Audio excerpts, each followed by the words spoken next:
Hi, my name's Ewan. I'm an aerospace student here in second year, and I'm here today to talk about the Male Undergraduate of the Year competition run by Target Jobs.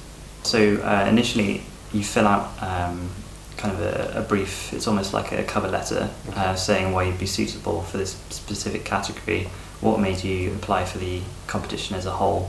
So it's just kind of text-based, about 250 words, keeping it nice and brief and concise, and I kind of focused on my strengths in my various different roles.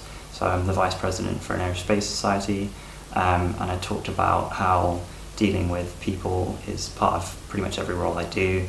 On the business side of things, I used to work in a youth work company that ran the National Citizenship Service, which they really liked. They highlighted that after the application process and said it was one of the things that they kind of picked me out for. And after the initial cover letter form, they have a series of psychometric tests. So there's a situational kind of business awareness one, where you watch a short video and kind of make responses to different questions they ask you about the content of that video. So in one it was like a meeting, and basically a problem was raised. So they didn't really mind about the answer, it was more about kind of how your brain works. And they invite, I think about 40 usually every year to an assessment centre at the L'Oreal headquarters in Hammersmith, and you're given a kind of a preparation pack basically with a business proposal. And they asked you to pitch it as if you were talking to a booths manager, and kind of work your way through a presentation, costing kind of the new product line and giving you suggestions for how to market it and kind of what target audience you're looking at. So it really was a bit like a Dragon's Den proposal. When you arrive on the day, you're introduced, you meet the other interns, you have an introduction to the day, and then they kind of set it out into about 5 different sections. And there's a group task where a group of about 5 of you will be set the same kind of task with the product you worked on, but looking at it kind of after it's been introduced, after it's been launched, how to really boost sales. So again, kind of just focusing on the business themes and your understanding of how them as a company take products forward and boost the uptake in the initial launch. This was interesting because group tasks are very difficult. One of the things that was amazing was we'd gone to a practice assessment centre day on the Employability Skills day run by the college, and we'd actually gone through the process of an assessment centre and some of the questions they might ask you.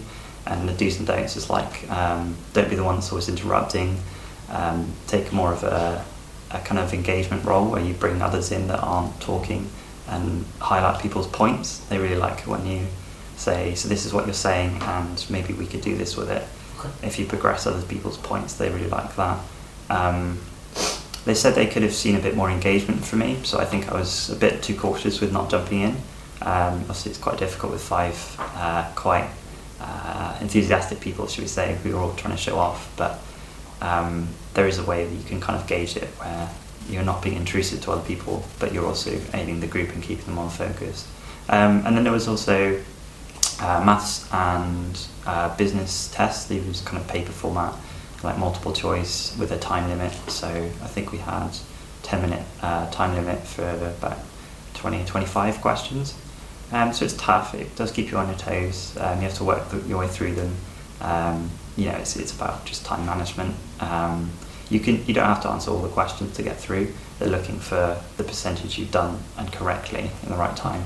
And then they come back after lunch and they pick the final 18 from the initial 40, and the rest are given their feedback and sent home at that point. And then you're taken forward for a final interview, and this is handled by the boss of each department, and they ask you a lot of questions about yourself, why you applied again.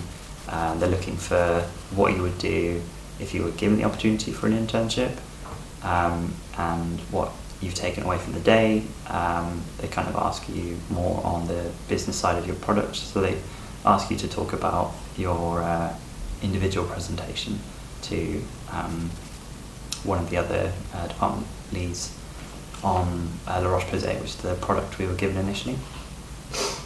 After the assessment centre, I was very nervous because I'd made it to the final 18, but there's no guarantee at that point that you're going to make it to the shortlist and attend the final or be offered an internship. So the whole thing could have been just a great experience, but actually have no like kind of reward at the end of it.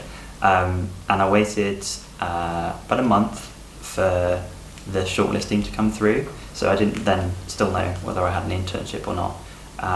And a couple of weeks after the final, which is in London as well, it's a really worthwhile experience, even if you don't progress to the later stages, because at every stage there's good stuff that you get out of it. I was just really happy that I had the time this year to apply for it. I think if I'd been doing third year, I wouldn't have, considered it. I'd encourage anyone, first or second, to have a go, because you just don't know until you try it. And then I was lucky enough to have the opportunity to do an internship. Cool. I'm going to stop rambling because that's a long one. You've covered a lot. Yeah.